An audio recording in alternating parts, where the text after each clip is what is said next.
Welcome, soccer friend, to the magical world of soccer bedtime stories, where dreams and goals come together. I'm your host, Tomek, and I'm here to accompany you on a journey through the stories of some of the greatest players, games, and tournaments as you drift off to sleep. If this is your first time visiting our soccer dream world, and you enjoy the story, we welcome you to follow and subscribe to listen to all the stories in our library. If you are a returning soccer dreamer, we encourage you to review, comment, star, and like the stories you love most. Your feedback and ideas help us get better and help to expand our soccer dreaming community. Please reach out to us. It's as easy as a pass to a friend. You can just email us at soccerbedtimestories@gmail.com. Enjoy the story, sleep well, and dream big.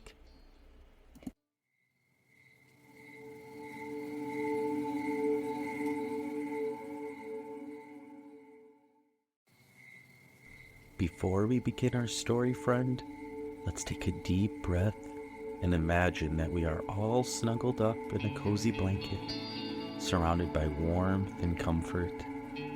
Tonight's story is one that will transport us to a magical world where anything is possible. We'll meet heroes, no villains, travel to far-off lands, and experience incredible adventures together. So let's close our eyes, relax, and get ready to embark on an unforgettable journey that will fill our dreams with wonder and excitement.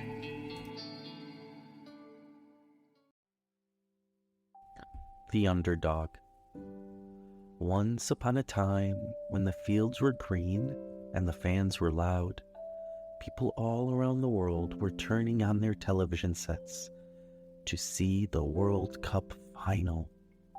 The United States was to face Japan and Germany, a surprising opponent for the American powerhouse. Yet, our story, like many stories, doesn't start at the beginning of the game. It does not start on that June afternoon in Germany. In fact, it starts many, many months before. On a clear March morning, a morning like any other, the earth began to shake in Japan. A mighty earthquake hit the country that day, creating a tsunami that devastated the coast and caused unimaginable pain and suffering for the people of the country. The people of Japan were distraught and despondent as they began to come to terms with the damage that was done. Initially, everything was closed. The teams could not practice, there were no games to be played. Everyone was focused on rebuilding Japan. The people worked hard and lifted each other up. The rest of the world came together to send support to the island nation as well. With practices and games canceled, there was absolutely no way the team could compete in the World Cup. Or was there? Perhaps, just for a brief moment, as it had done in the past, the sport of soccer could provide a place of healing and rejuvenation for a tired people.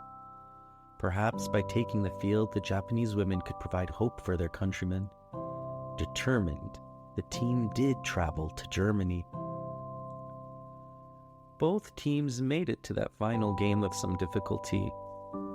The U.S., led by goal-scoring hero Abby Wambach, needed a 122nd-minute equalizer against Brazil. And Japan faced the host nation Germany, where they needed extra time to advance as well. Though their paths were trying, the history between the two nations was one-sided. Going into the final, in 25 previous encounters between the two nations, the United States had never lost to Japan. Furthermore, no Asian country had ever won a major football competition. Japan, the Samurai Blue, were the clear underdog. And this is where our story truly begins. The Americans stepped onto the field, confident and strong, the clear favorites.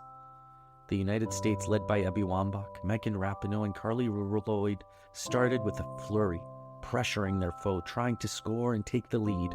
putting on a show. But the Japanese defenders held their line, blocking shots and keeping the score even.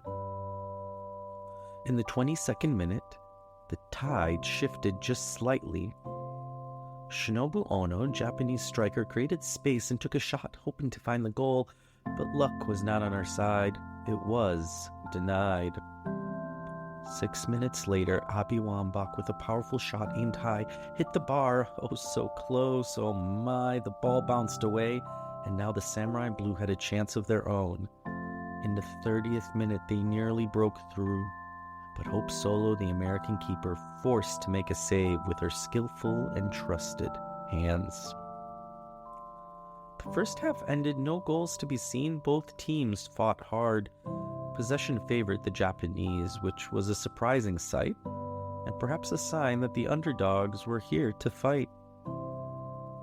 The second half kicked off with Americans reigning control, displaying their dominance on the field. In the 49th minute, an excellent opportunity arose as midfielder Heather O'Reilly delivered a low cross towards the near post, where Alex Morgan, the young, yet-to-be star striker, was waiting. Morgan swiftly shot towards the net, managing to beat the Japanese goalkeeper, Ayumi Kaihori, only to be denied by the unforgiving post. Could the underdogs do this? For the next few minutes, Kozuki Ando and Shinobu Ono put the American defenders under pressure, forcing them to work hard to maintain their defensive line. Aya Samashima's corner kick posed a threat, but the American defense was able to clear the ball and fend off the danger. In the 60th minute, the Japanese nearly found an opportunity to score when Yukori Kinga unleashed a powerful shot from Homare Sawa's well-executed, lofted pass. However, Kinga's strike flew over the crossbar, leaving the Japanese side frustrated. It was in the 69th minute that the breakthrough came for the United States, and it appeared our underdog story was to come to an end. The young Alex Morgan, ever alert, reacted swiftly to a deep ball played by Megan Rapinoe. She skillfully held off a challenge from Saki Kumagai before driving a low left-footed shot past Kaihori and into the back of the net. The stadium erupted in cheers as the U.S. took a 1-0 lead. The Japanese team regrouped and launched a fierce counterattack aimed to find an equalizer. And then, the unexpected occurred. The Japanese team, fueled by their resilience, launched a spirited comeback. In the 81st minute, while attempting to mount a counterattack, the Americans were caught off guard by a swift Japanese response. Ali Krieger managed to clear the initial Japanese chance, but a mistouch by Rachel Bueller gifted Aya Miyama a golden opportunity. Miyama seized the moment, striking the ball with precision and accuracy, finding the back of the net to equalize the score at 1-1. From Tokyo to Kyoto, the celebrations erupted. Extra time began with a familiar, relentless American attack that had marked much of the game. The first half of extra time seemed destined to end without a goal. However, in the 104th minute, the great American hero Abby Wambach rose to the occasion. From Alex Morgan's impeccable pass, she soared through the air with a powerful header. It gave the United States a 2-1 lead. Surely now, the underdog story was done. As the second half of extra time kicked off, the Japanese side appeared fatigued, and the Americans seemed to have the advantage, reinvigorated by Wambach's goal. Yet, mistakes from the American defenders allowed Aya Miyama and Japanese legendary striker Homare Sawa to create direct threats, testing the resilience of the U.S. team. Despite the scares, no goals were scored, and the game remained on edge.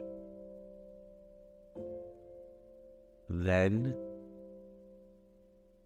in the 117th minute, Japan was awarded a corner kick. Miyama delivered a low ball and Sawa, displaying her instinctive brilliance, swift and cunning, darted towards the near post, her touch like a whisper. She outmaneuvered the American defenders, poking the ball over Hope Solo once again, leveling the score.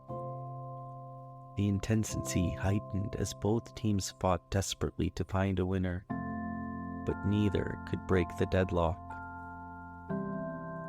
Even after Azusa Iwajimusu received a red card, reducing Japan to 10 players, the result remained unchanged until the end of extra time. The thrilling contest had reached its climax, and a penalty shootout would determine the World Cup champion. The tension was palpable as the penalty shootout unfolded. Unfortunately for the United States, Shannon Box, Carly Lloyd, and Tobin Heath all missed their respective kicks, while Yuki Nagasato was the only Japanese player to miss the target. As the American hopes dwindled, the anchor Abby Wambach stepped up to try and save the situation, but her effort proved futile. Saki Kumagai calmly scored the decisive penalty, sealing Japan's underdog victory and earning them the World Cup trophy for the first time in their nation's or any Asian nation's history for the first time. David defeated Goliath. The Japanese team dedicated their triumph as a heartfelt gift to their compatriots back home who had endured the devastation of that powerful earthquake and tsunami. Their celebration was a moment that symbolized their resilience, unity, and triumph in the face of the greatest adversity. As you drift off to sleep, my soccer friend, remember that you can show the courage of the samurai blue. For courage is found when your fear is greatest, and yet you have the strength through unity and solidarity, faith and resilience, to not let that fear dictate your course. Sleep well, friend, and dream big.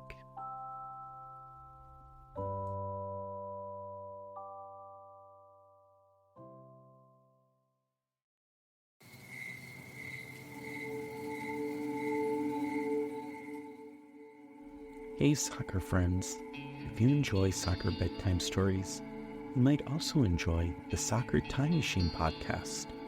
It is a soccer history daily for kids by kids. Join our young soccer fans on an epic adventure through the history of the beautiful game. From legendary players to historic moments, we'll explore it all in a fun and engaging way that's perfect for young soccer fans like you. So grab your jerseys and get ready to kick off this exciting journey with the Soccer Time Machine podcast on August 1st, wherever you listen to podcasts. Subscribe and follow to make sure you don't miss an episode. Now, off to our bedtime story. Sweet soccer dreams.